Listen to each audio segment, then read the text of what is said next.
Hey Alpine, it's Wednesday, time for our couples devotional. We've been going through the marriage principles. The first principle is that love is a choice, not just a feeling. The second principle is that trust is something that you have to earn. Last week we talked a little bit about forgiveness in the context of trust and earning it. And today we're going to talk about principle number 3. But before we get there, I want to just show you where you can find more information on this for your marriage, or if you've got a couple friend in your life that could use some help with their marriage. If you go to rednotes.org and if you scroll down to the series 1 videos under marriage basics, when you click on there, it'll bring you to some resources. There's a little video playlist, a lot like these videos, but just specifically about marriage. It goes over those principles.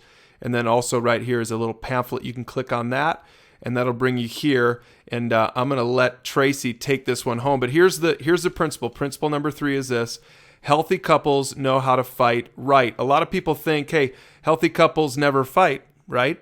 Wrong. Healthy couples know how to fight right. So if I haven't completely confused you, I'm going to let Tracy bring this one home. So here's some unhealthy ways of fighting. The first one is escalation, where you're just angry, outbursts, yelling, physical intimidation, maybe even saying some colorful language to one another. The second main thing that is not healthy is withdrawing, which is kind of the shutting down, walking away, forget it, closing yourself off, not wanting to talk about it at all. And the third one's invalidation, which is kind of you're clueless or you don't understand, kind of belittling someone's intellect. So those are 3 areas that you really want to avoid and need to recognize that is not fighting in the correct way. So if we drop down here, I just want to draw attention to Ephesians chapter 4, verse 29 that says, "Don't let any unwholesome talk come out of your mouths, but only what is helpful for building others up according to their needs, that it may benefit those that listen."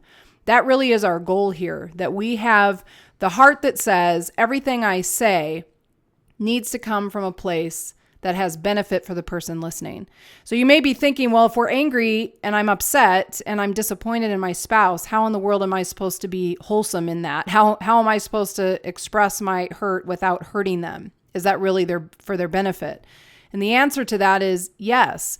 There are ways that you can communicate clearly and give instruction to your spouse that says, I'm hurting, but you do it in a way that doesn't belittle them or doesn't make them feel less than in that process. So we're going to talk about that. How do you then go about communicating in the correct way?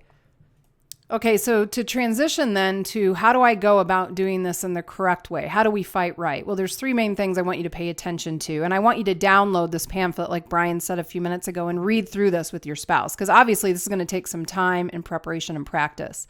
But first, you want to make sure you prepare your heart and just make sure that you go into your conversations with the right attitude towards your spouse. That's not to tear them down and to rip them apart. Second is the idea of that working as a team. Don't let the conflict and the fight get between you. And lastly, then, where the practical stuff happens is learning how to communicate. So I really encourage you to read through this, talk about it as a couple, and start practicing these skills. And I promise you will see that conflict can be a healthy part of your relationship. So if you want to be healthy, learn how to fight right.